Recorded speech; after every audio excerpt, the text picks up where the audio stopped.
Hello everybody, welcome to Rapidex Spoken English course. ఈ Rapidex Spoken English course కు మీ అందరికీ స్వాగతం. మీరంతా బాగున్నారా? ప్రాక్టీస్ చేస్తున్నారు కదా? ఇప్పటి వరకు మనము 2 క్లాసెస్ని కంప్లీట్ చేసుకున్నాం. ఈ 2 క్లాసెస్లో కొన్ని బేసిక్ స్టేట్మెంట్స్ని ఎలా మనము ఫామ్ చేయాలో చూడటం జరిగింది. ఇప్పుడు ఈ క్లాస్లో మనం ఏం డిస్కస్ చేయబోతున్నామంటే నేను నువ్వు అన్నటువంటి పదాలను కలిగినటువంటి కొన్ని ప్రశ్నలను అంటే కొన్ని బేసిక్ క్వశ్చన్స్ను ఎలా ఫామ్ చేయాలో మనం ఈ క్లాస్లో చూడబోతున్నాం. రైట్, కొన్ని ఎగ్జాంపుల్స్తో మనం స్టార్ట్ చేద్దామండి. నేను మాట్లాడుతున్నాను. మనం ఆల్రెడీ ఈ స్టేట్మెంట్స్ చూసాం. నేను మాట్లాడుతున్నాను అంటే ప్రస్తుతం ఇప్పుడు నేను మాట్లాడుతూ ఉన్నాను కదా, దాన్ని నేను మాట్లాడుతున్నాను అని చెప్తున్నాను. దీని ఇంగ్లీష్లో ఎలా రాస్తాము? I'm talking. దీనినే ఒక ప్రశ్నగా ఎలా చెప్పొచ్చు మనము? నేను మాట్లాడుతున్నానా? చూడండి, తెలుగులో ఒకే ఒక అక్షరాన్ని మారిస్తే ఆ లాస్ట్లో ఉన్నటువంటి నువ్వు అన్న అక్షరాన్ని నా అని మారిస్తే అది ప్రశ్న అయిపోయిందండి. నేను మాట్లాడుతున్నాను ఆ స్టేట్మెంట్ని నేను మాట్లాడుతున్నానా ఒకే ఒక అక్షరం ఆ లాస్ట్లో మనం మార్చాము, దాంతో అదొక ప్రశ్న అయిపోయింది. ఇంగ్లీష్లో దీన్ని ఎలా చెప్పొచ్చు? Am I talking? చూసారు ఎంత సింపుల్గా ఉందో. ఇక్కడ టెక్నిక్ ఏంటి? మన ఫస్ట్ స్టేట్మెంట్ చూడండి. ఐ యామ్ టాకింగ్ అన్న ఈ స్టేట్మెంట్లో ఇటు ఉన్న యామ్ని అటు ఉన్నటువంటి ఐని ఇటు మార్చామంతే. అందుకని చూడండి, యామ్ ఐ అయిపోయింది. యామ్ ఐ టాకింగ్ అన్నప్పుడు అదొక ప్రశ్న అయిపోయింది. నేను మాట్లాడుతున్నానా? ఇంకొక ఎగ్జాంపుల్ చూద్దాం. చూడండి, నేను నేర్చుకుంటున్నాను. I'm learning. నేను నేర్చుకుంటున్నానా? Yam I learning? చూసారా ఎంత సింపుల్గా ఉందో. ఇక్కడ కూడా మీరు గమనిస్తే జస్ట్ ఈ ఫస్ట్ ఈ 2 పదాలు ఉన్నాయి చూడండి. ఇటున్నటువంటి యామ్ని అటు, ఇటున్నటువంటి ఐని ఇటు రాసామండి, అంతే. చూసారా? Am I learning? ఇంకొక ఎగ్జాంపుల్ చూడండి. నేను చదువుతున్నాను. I'm reading. నేను చదువుతున్నానా? Am I reading? నేను వ్రాస్తున్నాను. I'm writing. నేను వ్రాస్తున్నానా? Am I writing? చూసారా ఫ్రెండ్స్, ఎంత సింపుల్గా మనము క్వశ్చన్స్ని ఫామ్ చేయగలుగుతున్నామో. ఇంగ్లీష్ అనేది చాలా సింపుల్ అండి. మనకు ఆ బేసిక్ ఫ్రేమింగ్ అన్నటువంటిది, ఆ ట్రిక్ అన్నటువంటిది తెలిస్తే it is very easy to speak in English.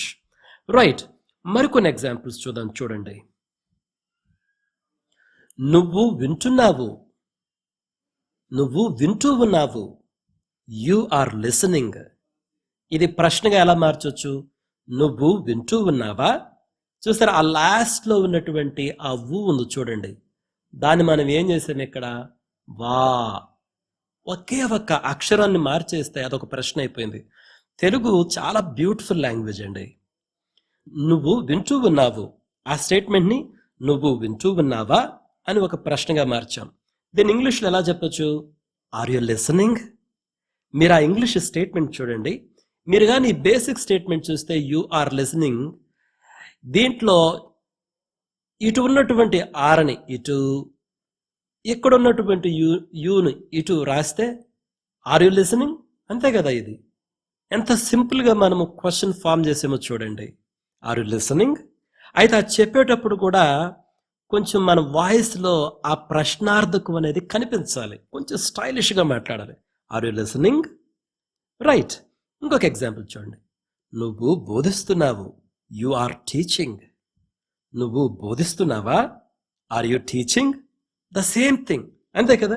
ఇక్కడ ఉన్నటువంటి యూఆర్ని మనం ఆర్ని ఇటు రాసాము, యూని ఇటు రాసాము, అంతే. సింపుల్గా అదొక ప్రశ్న అయిపోయింది. Are you teaching? లాస్ట్లో మనం ఒక క్వశ్చన్ మార్క్ పెట్టాలి. మన వాయిస్లో ఆ ప్రశ్నార్థకం అనేది కనిపించాలి, కొంచెం స్టైలిష్గా. Are you teaching? కొంచెం అట్లా స్టైల్గా చెప్తే అదొక మంచి ప్రశ్నలాగా అనిపిస్తుంది అనమాట. రైట్, వన్ మోర్ ఎగ్జాంపుల్ చూద్దాం. చూడండి, నువ్వు వస్తున్నావు అంటే ఇప్పుడు నువ్వు వస్తూ ఉన్నావు అనమాట. You are coming. నువ్వు వస్తూ ఉన్నావా? Are you coming? నువ్వు పోతున్నావు. You are going. నువ్వు పోతున్నావా? Are you going? చూసారా ఫ్రెండ్స్, ఈ ప్యాటర్న్స్ అన్నీ కూడా సిమిలర్గానే ఉన్నాయి. ఈ యూఆర్లో ఇటు ఉన్నటువంటి ఆర్ అటు, ఇక్కడ ఉన్నటువంటి యూను ఇటు రాస్తే చాలండి, అదొక ప్రశ్నగా మారిపోతుంది. చూడండి. రైట్, ఇంకొన్ని ఎగ్జాంపుల్స్ చూడండి.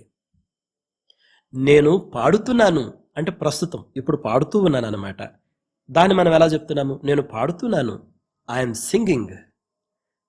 నేను పాడుతున్నానా? Am I singing? నేను ప్రార్థిస్తున్నాను. I'm praying. నేను ప్రార్థిస్తున్నానా? Am I praying? నేను తింటున్నాను. I'm eating. నేను తింటున్నానా? Am I eating? నేను త్రాగుతున్నాను. I'm drinking. నేను త్రాగుతున్నానా? Am I drinking? చూసారా? సో ఇటన్నిటిలో కూడా మీరు ఈ ప్యాటర్న్ చూడండి. ఈ రెండు పదాలను అటు ఇటు మనం మార్చేసాం. చూడండి, ఇక్కడ ఆయామ్ అన్నట్టు ఉంటుంది, దీన్ని యామై అన్నాం అంతే. ఇక్కడ అయామ్ ఉంటే దీన్ని యామై అన్నాం. ఇక్కడ అయామ్ ఉంటే ఇక్కడ యామై. ఆ రెండు పదాలను మనం ఇటుదటు రాయడం జరిగిందండి. అదొక ప్రశ్న అయిపోయింది. కొన్ని ఎగ్జాంపుల్స్ చూడండి, ఇంకా కొన్ని ఎగ్జాంపుల్స్. నువ్వు పని చేస్తున్నావు. You are working. నువ్వు పని చేస్తున్నావా? Are you working? నువ్వు నిద్రపోతున్నావు. You are sleeping. నువ్వు నిద్రపోతున్నావా? Are you sleeping? నువ్వు పరిగెడుతున్నావు. You are running. నువ్వు పరిగెడుతున్నావా? Are you running? నువ్వు ఎదురు చూస్తూ ఉన్నావు. You are waiting. నువ్వు ఎదురు చూస్తూ ఉన్నావా? Are you waiting? చూసారా, ఇక్కడ కూడా అంత ఒకటే ప్యాటర్న్ అండి. ఇక్కడ యూఆర్ ఉంది, ఇక్కడ ఆర్యు ఉంది. అంటే ఇటు ఉన్నటువంటి ఆర్ని ఇటు రాసాము, ఇక్కడ ఉన్న యూని ఇటు రాసాము. అన్నిట్లో అంతే. ఇక్కడ యూఆర్, ఇక్కడ ఆర్యు, ఇక్కడ యూఆర్, ఇక్కడ ఆర్యు, ఇక్కడ యూఆర్, ఇక్కడ వచ్చేసి ఆర్యు. అంత సింపుల్గా మనము క్వశ్చన్స్ని ఫామ్ చేయొచ్చండి. ఓకేనా ఫ్రెండ్స్? కాబట్టి మనం ఈ లెసన్లో నేను, నువ్వు ఆ పదాలను కలిగినటువంటి కొన్ని ప్రశ్నలను ఎలా ఫామ్ చేయాలో మనం చూడగలిగాము. చూడండి, ఇప్పటి వరకు మనము బేసిక్ సెంటెన్సెస్ని, బేసిక్ క్వశ్చన్స్ని ఎలా ఫామ్ చేయాలో మనం చూస్తూ ఉన్నాము. నేను ఇంకా కాన్వర్జేషన్స్ని స్టార్ట్ చేయలేదు. అంటే ఇంట్లో ఎలా మాట్లాడుకోవాలి, ఫ్రెండ్స్తో ఎలా మాట్లాడుకోవాలి, లేకపోతే ఆఫీసులో ఎలా మాట్లాడుకోవాలి, అవన్నీ మనము ఇన్ ద ఫ్యూచర్ క్లాసెస్లో తప్పకుండా చూస్తాము. అయితే వాట్ ఐఎమ్ ఫోకసింగ్ నౌ, ప్రస్తుతం నేనేం ఫోకస్ చేస్తున్నానంటే అసలు బేసిక్ సెంటెన్స్ స్ట్రక్చర్స్ని మనం గమనించాలన్నమాట. అంటే నేను ఫస్ట్ లెసన్లో చెప్పాను చూడండి, ప్యాటర్న్స్ అని, స్టైల్స్ అని. అసలు బేసిక్ సెంటెన్సెస్ వాటి స్ట్రక్చర్ ఏంటి, అవి ఏ ప్యాటర్న్లో ఉన్నాయి, ఇది కానీ మీకు అర్థమైతే than it will be very easy for you to speak in English. Right. కాబట్టి ఈ క్లాస్ని మనం ఇంతటితో కంక్లూడ్ చేస్తున్నాము. అయితే before I conclude, once again I suggest you, మీరు తప్పకుండా వీటిని నేను చెప్పేటప్పుడు నాతో పాటు చెప్పండి, పలకండి. అదేవిధంగా మీరు ఒక నోట్బుక్ పెట్టుకొని రాసుకోండి. Speaking and writing makes a tremendous difference అనమాట ఇన్ లెర్నింగ్. మనం నేర్చుకునే ఈ ప్రాసెస్లో మాట్లాడడము, వ్రాయడము, ఈ రెండు కూడా ఒక చాలా మంచి ఇంప్రూవ్మెంట్ని మనకి ఇస్తాయి. మీకు అవకాశమును ప్రతి చోట, అది తప్పైనా ఒప్పైనా సరే, అట్లీస్ట్ ఈ వీడియోస్లో మనం నేర్చుకుంటున్నటువంటి వాటిని మీరు వీటిని ఇంప్లిమెంట్ చేయండి in your daily life, so that very quickly you will be able to pick up English అనమాట. Right friends, so with this we conclude this particular class. Next వీడియోలో మరొక టాపిక్తో మనం కలుసుకుందాం. Till then, enjoy your spoken English. Take care. Bye.